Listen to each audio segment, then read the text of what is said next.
ஒவ்வொரு இடத்திலும் இன்னைக்கு எங்களுடைய தலைவருடைய பிரச்சாரத்தில் பாத்தீங்கன்னா எங்கேயுமே காவல்துறை இல்லை. அதாவது பெரும்பாலான அவ்வளவு கூட்டங்கள் வருது, கூட்டங்களை ஒழுங்குபடுத்துவதற்கு ஏன்னா பெர்மிஷன் இருக்கு, எல்லாம் இருக்கு, கூட்டங்களை ஒழுங்குபடுத்துவதற்கு ஒரு இடத்துல கூட காவல்துறை இல்லை. அது சம்பந்தமாக தலைமை தேர்தல் டெல்லிக்கும் தலைமை தேர்தல் ஆணையத்துக்கும் தமிழகத்தில் இருக்க தேர்தல் ஆணையத்துக்கும் நாங்கள் புகார் கடிதம் எழுதியிருக்கோம்.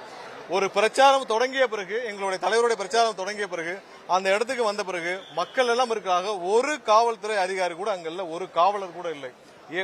ஒரு சம்பவம் நடக்க வேண்டும், ஏதாவது ஒரு அசாதாரண சூழ்நிலை உருவாக வேண்டும் என்பதற்காகவே அந்த மாதிரியான சூழ்நிலையை காவல்துறையே ஏற்படுத்துகிறாங்கன்னு தெரியல. முக்கியமாக சென்னை காவல்துறை இதை வேண்டும் என்றே செய்கிறாங்கன்னு தான் நாங்க நினைக்கிறோம்.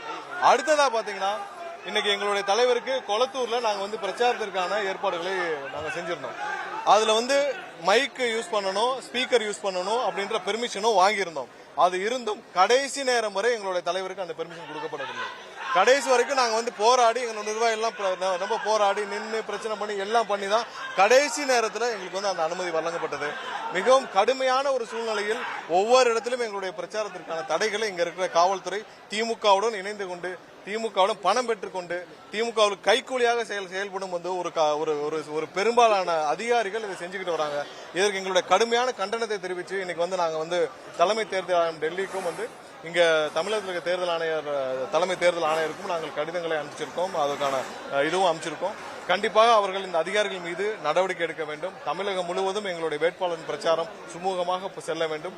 இந்த தேர்தல் ஒரு மாற்றத்திற்கான தேர்தல். கண்டிப்பாக 234 தொகுதி எங்களுடைய வேட்பாளர் அனைவரும் வெற்றி பெறுவார் என்பது எந்த மாற்று கருத்தும் இல்லை.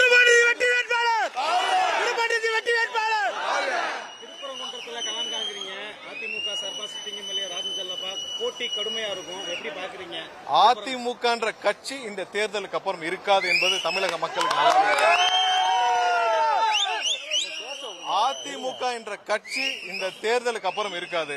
அதிமுக என்ற கட்சிக்கு வாக்களிப்பது பாரதிய ஜனதா கட்சிக்கு வாக்களிப்பது சமம்.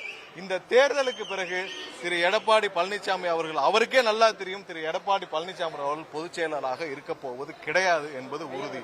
ஏன்னா அது அவருக்கும் தெரியும். அது தெரிஞ்சுதான் அவர் வேற வழி இல்லாமல் இன்று அவங்க எல்லாம் பாரதிய ஜனதா கட்சியுடைய கட்டுப்பாட்டில் இருக்கிறார்கள். இந்த தேர்தலுக்கு பிறகு அந்த கட்சி எல்லாம் பாரதிய ஜனதா கட்சியோடு சேர்க்கப்படும். இந்த தேர்தலோடு அதிமுக கட்சியே இருக்காது. பாவம் புரட்சி தலைவர் தன்னுடைய சொத்துக்களை எல்லாம் கொடுத்து ஆரம்பிச்ச ஒரு கட்சி. அம்மா 30-35 வருஷம் போராடி உயிரை கொடுத்து காப்பாற்றிய கட்சி இன்று டெல்லி கபலீகரம் செய்வதை தமிழக மக்கள் பாற்றுக்கொள்ள மாட்டார்கள். இன்று எல்லா இடத்திலும் அதிமுகவிற்கு வாக்களிப்பது பாரதிய ஜனதா கட்சிக்கு வாக்களிப்பதற்கு சமம். அதனால எந்த இடத்திலும் அதிமுக வேட்பாளர் வெற்றி பெறப் போவது கிடையாது. எங்களுக்கு ஒரே போட்டி திமுக தான். திமுக கண்டிப்பாக இந்த 2011 என்ன மாதிரியான ஒரு முடிவு, ஒரு எதிர்கட்சி கூட ஆக முடியாத ஒரு நிலைமை இருந்துச்சோ அதேதான் இப்ப நடக்கும். அதிமுக யாரு நின்றாலும் எங்களுக்கு கவலை இல்லை. கண்டிப்பாக திருப்பரங்குன்றத்தில் வெற்றி வாய்ப்பு 100% உறுதி செய்யப்படும்.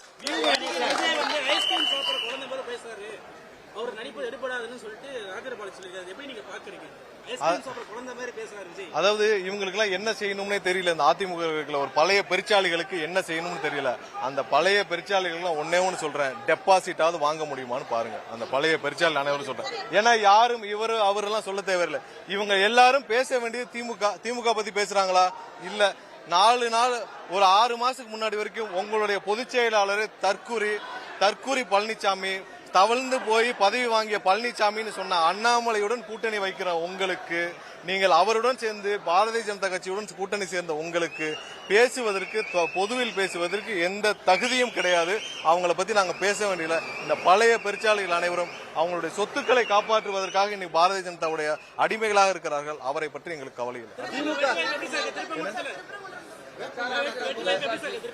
திருப்பரங்குன்ற வெற்றி வாய்ப்பு 100% இருக்கு. அங்க இருக்கிற மக்கள் அமைதியை விரும்புகிறார்கள். நாங்கள் எங்களால் தான் அமைதியை நிலைநாட்ட முடியும்.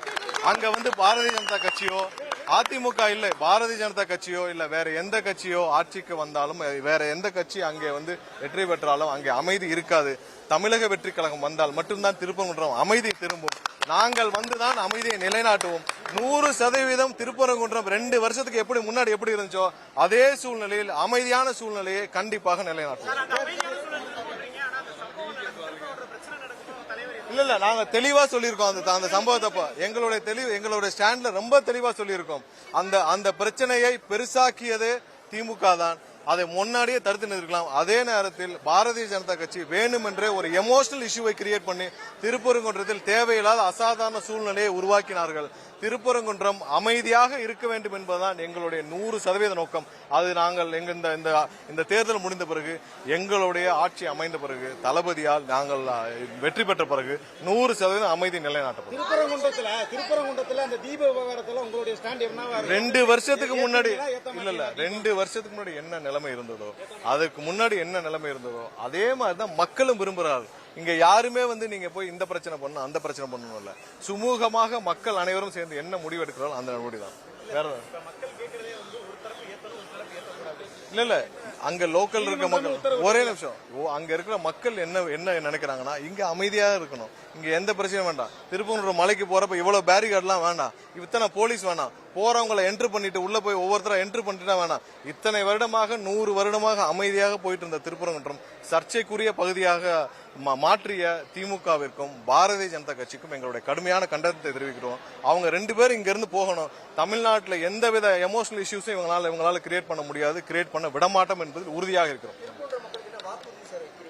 இல்ல கண்டிப்பாக திருப்பரங்குன்றம் ஒரு ஹார்ட் ஆஃப் த மதுரை. ஏன்னா அங்க ஏர்போர்ட்டை சுத்தி பெருமையான பழமையான அனைத்து பாரம்பரியத்தையும் தாங்கி நிற்கிற ஒரு இடம். அந்த இடத்திற்கு இதுவரை எந்த வித ஒரு வளர்ச்சியும் கொடுக்கவில்லை. மிகப்பெரிய ஒரு எல்லா தரப்பு மக்களும் வாழும் ஒரு இடம். அங்க எந்த வித இண்டஸ்ட்ரி, அவங்களுக்கு என்ன வேலை வாய்ப்புகள், சரியான போக்குவரத்துகள், ஒரு பாலங்கள் எதுவுமே அமைக்கப்படவில்லை.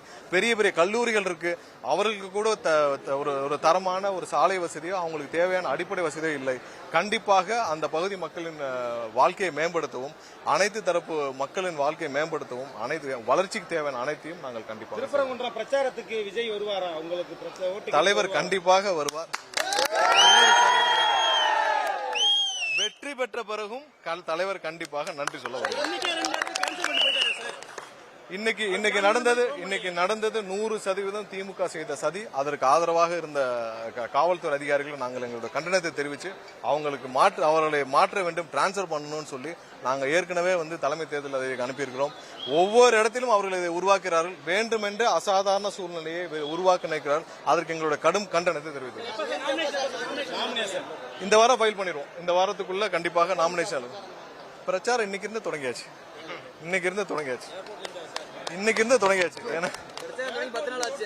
பிரச்சாரம் இன்னைக்கு இருந்து தொடங்கியாச்சு.